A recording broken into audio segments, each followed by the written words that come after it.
Section 8.4 are special right triangles. The reason this is so great is because there are shortcuts. Yay! First type of triangle that we're going to talk about is a 45-45 90-degree right triangle. Please take a look at this triangle. You see that you have a right triangle, and you see that one of the sides is 1. Because you know that it is a right triangle and the two other angles are equal, not only is it a right triangle, but it's also isosceles. Therefore, the other side is going to be 1.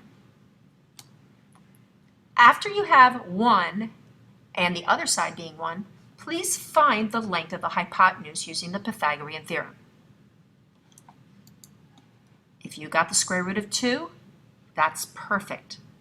So now what we're going to do is come up with the rule. Whenever you have a 45-45 90-degree triangle, you'll see that the lengths of the sides, the lengths of the legs are congruent, and the length of the hypotenuse is the leg times root 2. So here's our rule. The legs are x, and the hypotenuse is x root 2.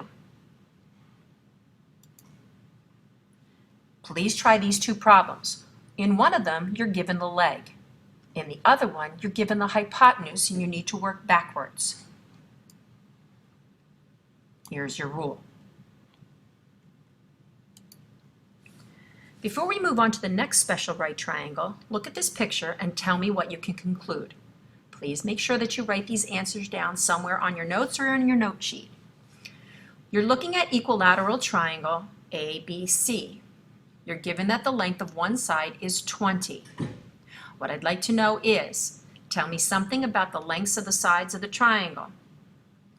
Once you know the lengths of the sides of the triangle, tell me about the angles of the triangle.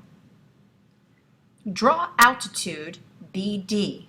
Remember that since it's an altitude, it creates right angles. Once you do that, tell me what you can conclude about the angle measurements now after you draw the altitude.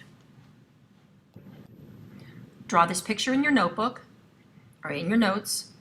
Label every side, label every angle, show all the lengths and all the measurements, including the length of the altitude and the angles that are created once an altitude is drawn.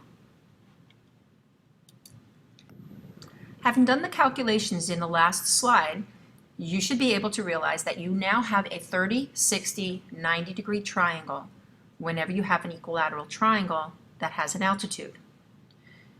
If you look at the way that this is set up, the shorter leg will have a measurement of x. The longer leg will have a measurement of x times root 3. And now, using the Pythagorean theorem, you should be able to calculate what the measurement of the hypotenuse would be. Calculate it now. You should find that the hypotenuse is 2 times whatever x is. So now here's our rule. The short leg is x, hypotenuse is 2x, long leg is x root 3. Say to yourself, short hypotenuse long, 1, 2, root 3. Makes it an easy way to remember it. Given these two triangles, each with the length of one part only, please solve and find the lengths of the other two sides in both of those triangles. Remember the rule. X, 2x, and x root 3. 1, 2, root 3.